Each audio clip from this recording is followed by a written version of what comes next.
साथियों, आज हर सेक्टर से जुड़ी एमएसएमईज के लिए सस्ते लोन और वर्किंग कैपिटल की सुविधा सुनिश्चित की जा रही है।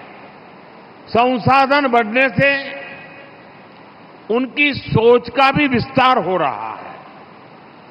हमारे लघु उद्योग नए नए क्षेत्रों में इनोवेशंस भी और उस पर भी जितना ज्यादा हम अपग्रेड करते हैं, जितना ज्यादा ध्यान दे रहे हैं, वो हमें और सशक्त करेगा।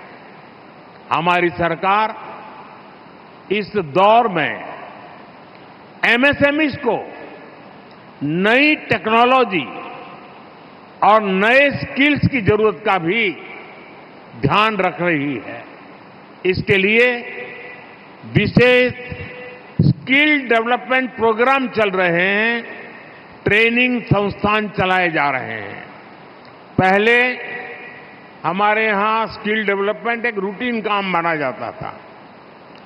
जब से आपने मुझे सेवा करने का मौका दिया, मैंने स्किल डेवलपमेंट की अलग मिनिस्ट्री बना दी है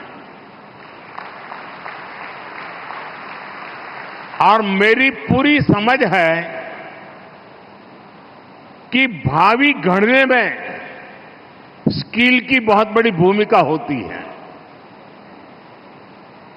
और इसलिए आधुनिक से आधुनिक और निरंतर अपग्रेड होने वाली स्किल्ड यूनिवर्सिटीज हमारे यहां बहुत आवश्यक है।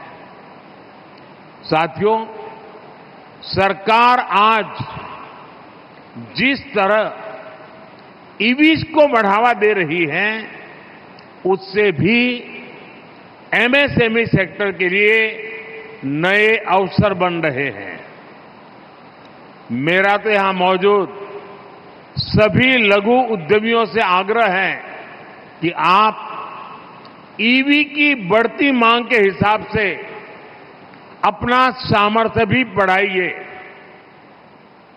और आपको पता होगा, भारत सरकार ने अभी रूफटॉप सोलार की एक बहुत बड़ी पॉलिसी लाए है और ये रूफटॉप सोलार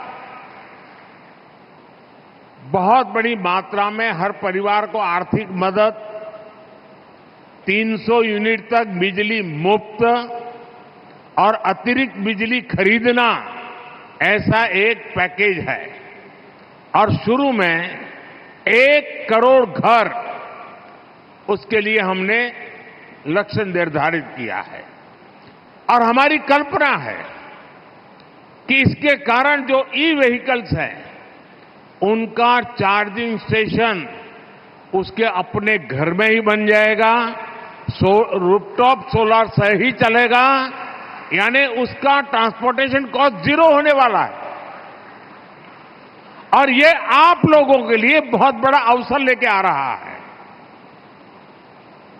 साथियों, सरकार ने ऑटो और ऑटो कंपोनेंट्स के लिए करीब 26,000 करोड़ रुपए की पीएलआई स्कीम बनाई है।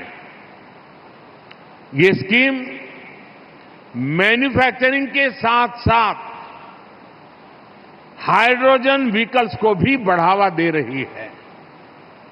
इसकी मदद से हमने 100 से ज्यादा एडवांस ऑटोमेटिव टेक्नोलॉजीज को भी बढ़ावा दिया है। जब देश में नई टेक्नोलॉजीज आएगी तो नई टेक्नोलॉजी से जुड़ा ग्लोबल इन्वेस्टमेंट भी आने वाला है।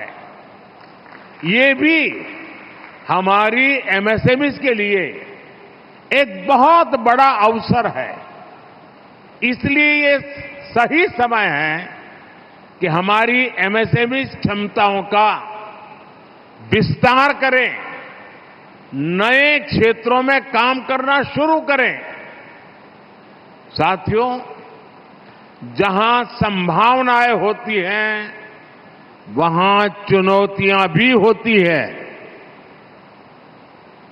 आज digitalisation, electrification, alternative fuel vehicles और मार्केट डिमांड फ्लक्चुएंस जैसी कई चुनौतियां एमएसएमईज के सामने है।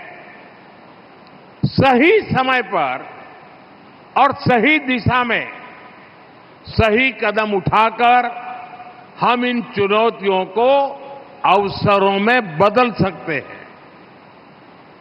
इसके लिए खुद को अपग्रेड करने की जरूरत है। इसके साथ ही एमएसएमईज का फॉर्मलाइजेशन भी एक बड़ी चुनौती है। हमारी सरकार ने इस दिशा में कई कदम उठाए हैं। हमने एमएसएमईज की परिभाषा को भी बदला है। इस फैसले के बाद एमएसएमईज की ग्रोथ के रास्ते साफ हुए हैं।